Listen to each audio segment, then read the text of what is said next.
Syaratu ayyakuna maqsiduhu ala masafatin la yasma'un nida'a min baladihi. Boleh melakukan sholat sunnah di dalam safar dengan keadaan bebas, artinya tidak mesti harus menghadap kiblat. Ini kalau memang ya tujuan tersebut itu atau jarak yang ditempuh itu atau tempat yang kita tuju tersebut adalah tempat di mana ketika kita berada di tempat tersebut kita tidak mendengarkan nida. Nida itu seperti adzan. Kita pergi ke Tegal kan nggak mungkin adzan di Masjid Al Muhajirin di depan ini panjenengan di Tegal mendengar, kecuali kalau panjenengan punya kemampuan khusus. Nah, ini beda. Tetapi orang-orang yang punya kemampuan khusus itu tidak dianggap ya. Yang menjadi patokan ini adalah kemampuan manusia secara umum. Karena taklif pembebanan ini arahnya kepada mayoritas orang, bukan kepada orang yang punya keistimewaan tersendiri. Wa kharaja bil mubahi safarul maksiyati. Dan dikecualikan dari sesuatu yang mubah, dari perjalanan yang mubah adalah perjalanan dalam melaksanakan kemaksiatan. Fala yajuzu tarkul kiblati fin nafli. Maka tidak diperbolehkan meninggalkan kiblat di dalam sholat sunnah safar li'abikin bagi orang yang minggat, pergi dari rumah minggat. Ini dianggap maksiat karena ini adalah khuruj an ta'ah. Wa musafirin alaihi dainun halun qadirun alaihi min ghairi idni dainihi. Dan orang yang pergi sebenarnya dia ketika melakukan pepergian tersebut harus membayar hutang yang sudah jatuh tempo dan dia mampu. Jadi ini dia sedang dikejar-kejar oleh orang yang menghutanginya. Tetapi sebenarnya dia mampu membayar, tetapi sengaja pergi untuk menghindari. Kalau semacam ini maka dia tidak boleh untuk sholat sunnah ya, dalam keadaan meninggalkan kiblat. Jadi saya katakan bahwasanya rukhsah yang diberikan oleh agama ini secara umum kaidahnya, rukhsah yang diberikan oleh agama ini tidak boleh dilakukan oleh orang-orang yang melakukan bepergian dalam atau bepergian yang bertentangan dengan aturan-aturan agama atau keadaan dalam keadaan maksiat. Ini tidak. Li'annal rukhsata la tunatu bil ma'asi. Karena keringanan di dalam agama itu tidak digantungkan dengan kemaksiatan. Ini kaidah fikih. Semua bentuk keringanan di dalam agama ini tidak bisa digantungkan dengan kemaksiatan. Ya, ar-rukhsatu la tunatu bil ma'asi atau ar-rukhsu la tunatu bil ma'asi. Keringanan-keringanan di dalam agama tidak diperkenankan dengan kemaksiatan. Itu aturan fikihnya demikian. Wa yajibu ala masyin itmamu ruku'in wa sujudin. Dan wajib bagi orang yang sholat sunnah dalam keadaan berjalan untuk menyempurnakan ruku dan sujud. Ini kan sedang membahas tentang sholat sunnah. Sholat sunnah itu kan boleh dilakukan dengan meninggalkan kiblat. Tadi kan semacam ini. Tetapi ada aturan lain bahwasanya rukuknya harus disempurnakan dan sujudnya harus disempurnakan li suhulati dzalika alaihi, karena ini mudah dilakukan. Panjenengan berjalan di jalan, ketika ruku Allahu Akbar, ruku dulu. Ini kalau memungkinkan ya. Atau sujud dulu kalau memungkinkan. Wa ala raqibin ima'un bihima, dan bagi orang yang sholat sunnah dalam keadaan menaiki kendaraan, maka ruku dan sujudnya cukup menggunakan isyarah, yaitu ruku itu harus jauh lebih sujud itu harus jauh lebih rendah daripada ruku. Panjenengan naik mobil misalkan, sholat sunnah safar bisa di dalam mobil, kecuali bagi yang nyetir pun bisa lah mungkin. Nanti ruku dan sujudnya itu dengan menggunakan isyarat. Misalkan rukunya semacam ini, Allahu Akbar, sujudnya lebih rendah, Allahu Akbar. Maka ini boleh meninggalkan kiblat. Ya, kiblatnya kemana? Ya ke arah mobil itu menghadap. Wastiqbalun bihima, dan wajib menghadap kiblat pada saat posisi ruku dan posisi sujud. Wa fi taharrumi, dan wajib menghadap kiblat dalam keadaan takbiratul ihram. Wal julusin baina sajdataini, dan duduk di antara dua sujud. Tetapi ini kan bisa terlaksana dan bisa memungkinkan kalau kita itu dalam menggunakan kendaraan onta. Dan karena ini sedang menggambarkan orang yang bepergian naik kendaraan tetapi yang dinaiki adalah onta. Kalau naik onta itu kan nggak ada lampu merah kan, bebas. Nah, jadi panjenengan berhenti dulu menghadap kiblat gak jadi masalah. Tapi yang jadi masalah kalau naik mobil, berhenti dulu mencong ke kiblat dulu, ini kan repot. Ya, ini repot. Jadi ini gambarannya itu gambaran masa lalu ya, masa lalu. Berarti kalau masa sekarang ini ya ini berarti tidak memungkinkan. Karena kan jalan raya itu kan tidak bisa kita seenaknya berhenti itu. Apalagi kalau di tengah tol ini kan tidak mungkin. Fala yamsi illa fil qiyami, maka dia tidak berjalan kecuali dalam keadaan berdiri, wal i'tidali dan i'tidal, wa tasyahudi dan tasyahud awal, wassalami dan dalam keadaan salam. Wa yahrumu inqirabuhu an istiqbali sawti maqsadihi amidan aliman muhtaron, dan haram memalingkan kiblat atau memalingkan dirinya dari arah kiblat ya, atau memalingkan dirinya dari menghadap tujuan di mana dia melakukan perjalanan tersebut. Amidan aliman muhtaron, dalam keadaan tahu keharaman tersebut. Ini tidak boleh. Jadi kalau sholat sunnah dalam perjalanan dan dalam keandaraan itu tidak boleh sengaja memalingkan dirinya dari kiblat. Pada tadi ya, pada ruku, sujud, kemudian takbiratul ihram dan duduk di antara dua sujud. Ini tidak boleh. Illa ilal kiblati, kecuali untuk menghadap kiblat. Jadi harus menghadap kiblat. Wa yushtaratu tarku fi'lin katsir, dan disyaratkan juga bagi orang yang melaksanakan sholat dalam kendaraan atau dalam bepergian. Ini maksudnya sholat sambil berjalan ya. Ini dulu ya, seperti Al-Imam Al-Haddad itu kalau perjalanan dari rumah ke masjid itu sempat sholat sunnah dalam perjalanan. Ini kelasnya wali. Karena beliau itu sholat sunnah itu seharinya minimal 1000 rakaat. Imam Al-Haddad, Abdullah bin Alawi Al-Haddad. Jadi beliau buta tetapi bisa melihat.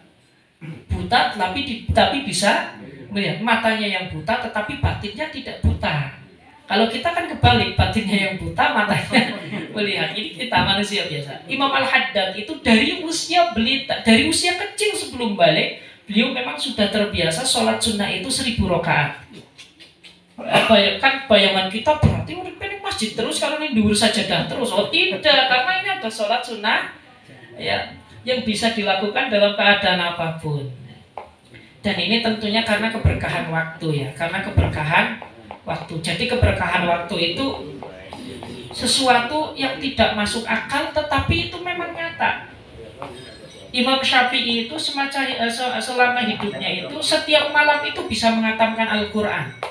Padahal ini ya, jadi Imam Syafi'i itu semasa hidupnya itu setiap malam bisa menghatamkan Al-Quran. Padahal kalau hitungan normal untuk 30 juz itu 30 juz kalau dibaca santai itu butuh waktu antara 13 jam sampai 15 jam. Karena setengah jam itu normalnya 1 juz. Normal.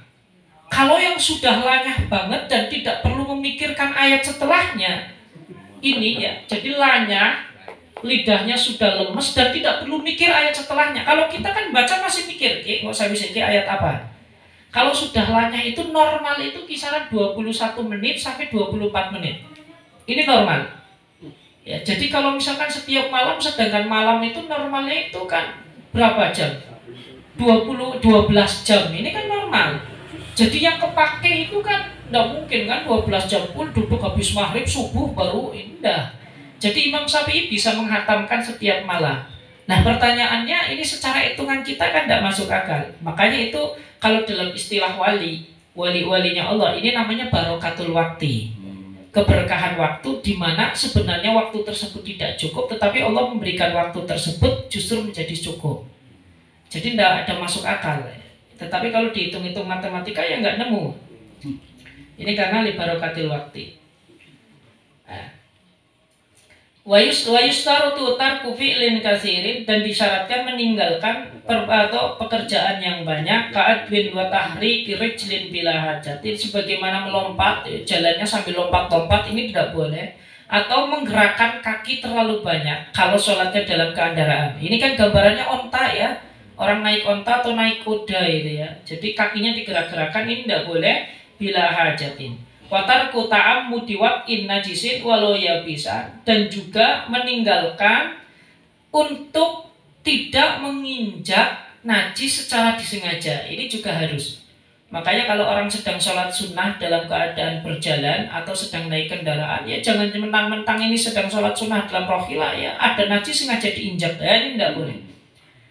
Meskipun kering, walau amat toriko, wa in amat toriko, meskipun najis tersebut memang ada banyak di jalan tersebut.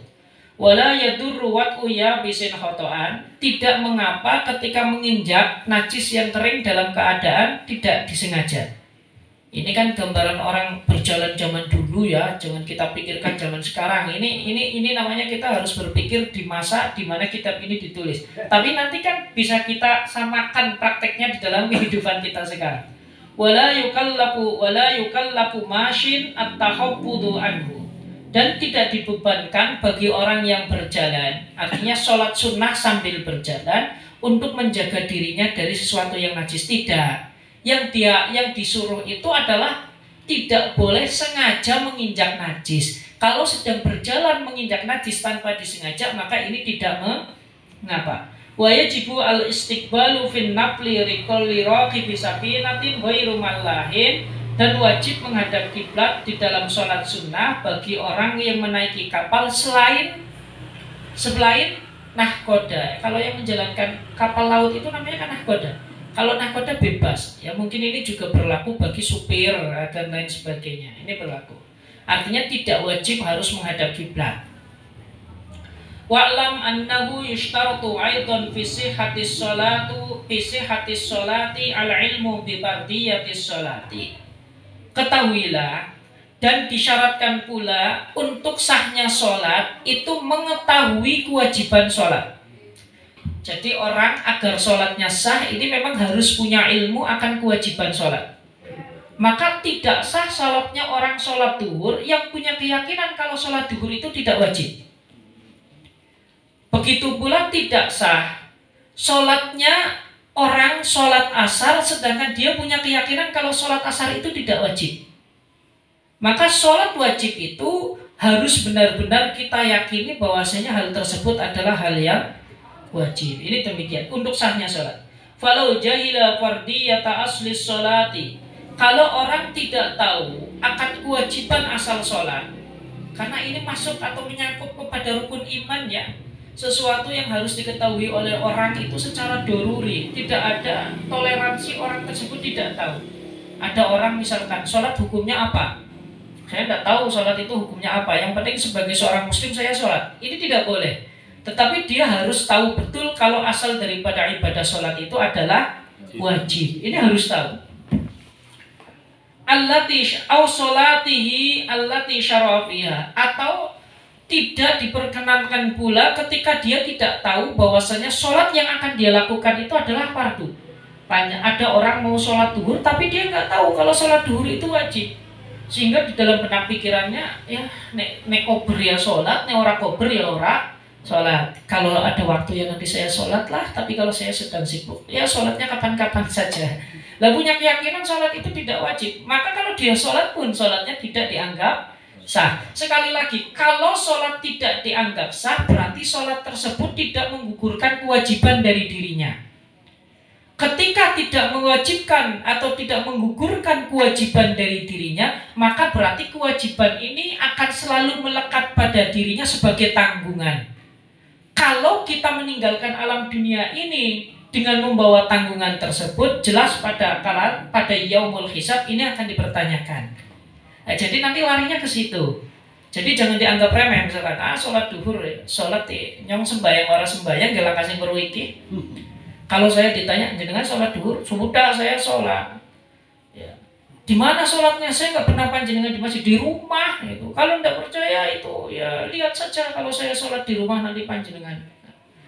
Nah ini kan ada pikiran, nggak dilihat orang itu. Jangan dianggap demikian, karena ini menjadi beban panjenengan, beban kita semua manakala kita tidak sholat. Kapan? Nanti pada yaumul hisab ketahuan itu. Lu panjenengan kok ngapusi Gusti Allah, wa makaru wa makarallah wallahu khairul makirin. Ini kan berani-beraninya ini ya, apa itu namanya, bikin makar itu yang menipu Tuhan. Wallahu khairul makirin. Allah itu ingat itu sebaik-baik zat yang bisa membuat rekadaya. Kemudian lam tasihah, maka sholatnya tidak dikatakan sah. Kalau tidak dikatakan sah berarti masih dalam tanggungan. Kalau masih dalam tanggungan pada yaumul hisab ini akan dipertanyakan dan akan dihisab, kecuali kalau kita sudah melepas tanggungan dari diri kita. Kama fil Majmu' war Raudhati, sebagaimana dijelaskan oleh Imam Nawawi di dalam kitab Al-Majmu' dan di dalam kitab Ar-Raudhah. Kemudian yang kedua, selain disyaratkan mengetahui tentang kewajiban sholat dan juga al-ilmu kemudian juga disyaratkan wa tamyizu furudiha min sunaniha, dan juga disyaratkan untuk bisa membedakan rukun-rukunnya sholat dari sunnah-sunnahnya sholat. Ini juga harus paham, atau harus bisa membedakan mana sholat yang fardu, mana sholat yang sunnah. Ini juga harus paham. Kalau kita tidak bisa membedakan mana sholat yang fardu dan mana sholat yang sunnah, maka ketika kita melaksanakan sholat, sholatnya tidak dikatakan sah. Naam, ini taqoda al-amiyu awil alimu alal aujahi al-kullu fardun shohat. Tetapi kalau orang yang memang benar-benar bodoh, tapi dia punya keyakinan, pokoknya sholat semuanya wajib.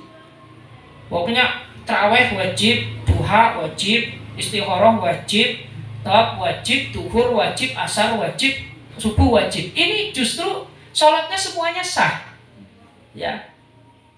Kemudian sunnatan pala, atau ada orang punya keyakinan bahwasanya semua sholat itu pada dasarnya sunnah. Duhur sunnah, tahiyatul masjid sunnah, tasbih sunnah, tarawih sunnah. Kalau semacam ini maka sholatnya tidak sah semuanya.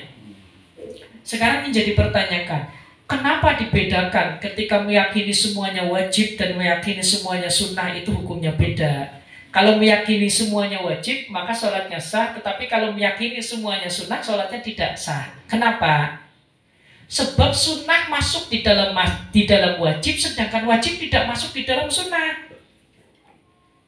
Kan wajib itu kan ma tolabahu syar'u tolaban jaziman. Kemudian wa'athima bitarki. Jadi segala sesuatu yang dituntut oleh agama dengan tuntutan yang keras, dengan tuntutan yang mengikat, serta ketika kita meninggalkannya itu akan mendapat dosa. Kalau sunnah itu dituntut oleh agama, tetapi bukan tolaban jaziman, bukan tuntutan yang mengikat, sehingga fala ya'timu bitarkihi, tidak berdosa ketika orang tersebut meninggalkan sholat tersebut. Sehingga sunnah masuk ke dalam wajib. Berbeda kalau wajib tidak masuk ke dalam sunnah. Sehingga ketika orang meyakini semuanya wajib, maka yang sunnah masuk ke dalam keyakinan wajib. Berbeda kalau meyakini semuanya sunnah, maka yang wajib tidak masuk ke dalam sunnah. Karena sunnah itu bagian daripada wajib secara hukum. Oke? Tetapi kalau wajib bukan bagian daripada sunnah, tetapi ada nilai lebih daripada sunnah, sehingga tidak masuk ke dalam sunnah. Ini perbedaannya di situ. Wal ilmu bi kaifiyatiha al-ati bayanuha qariban insyaallah taala, dan wajib mengetahui cara yang sesuai dengan tuntutan agama ketika melaksanakan sholat. Jadi kita memang ketika melaksanakan sholat duhur ya harus tahu ilmunya dan harus tahu tata caranya. Kalau tidak ya sholatnya nggak sah. Jadi harus tahu sholat itu wajib, harus bisa membedakan mana sholat wajib, mana sholat sunnah, dan juga harus bisa tahu betul cara pelaksanaan sholat yang baik dan benar sesuai dengan standar agama itu seperti apa. Ini 3 syarat ini adalah syarat tambahan daripada 5 syarat yang telah disebutkan sebelumnya. Adapun tata cara pelaksanaan sholat nanti kita akan bahas di dalam faslun fi sifatis sholat. Jadi sebagai kesimpulan dari apa yang kita sampaikan dulu beserta dengan masalah-masalah yang ada, bahwasanya syarat sahnya sholat secara umum ada 5. Yang pertama, harus suci dari hadas kecil dan hadas besar. Kemudian sucinya tempat kita sholat. Yang kedua ini ya, sucinya tempat kita sholat, badan kita dan pakaian kita. Kemudian kemarin yang ketiga apa? Menutup aurat sesuai dengan batasannya masing-masing, baik laki-laki atau perempuan. Yang keempat, harus mengetahui masuknya waktu sholat. Kemudian yang kelima, harus menghadap kiblat. menghadap ke arah kiblat. Ini adalah syarat sahnya sholat secara umum. Kemudian ditambah 3 syarat lagi, berarti 5 ditambah 3 jadi 8. Nah, yang 3 itu tadi tambahan apa saja? Mengetahui tentang keparduan daripada sholat yang kita lakukan. Kemudian yang ke-7, bisa membedakan mana sholat fardu, mana sholat yang wajib, dan mana sholat yang sunnah. Dan yang nomor 8 yang terakhir, kita juga harus paham betul tata cara kita melaksanakan sholat. Artinya kita memang harus tahu syarat dan rukun yang ada di dalamnya, dan ini akan dijelaskan pada pertemuan yang akan datang. Wallahu a'lam bishawab. Monggo. Ini agak lama soalnya tanggung hati ya.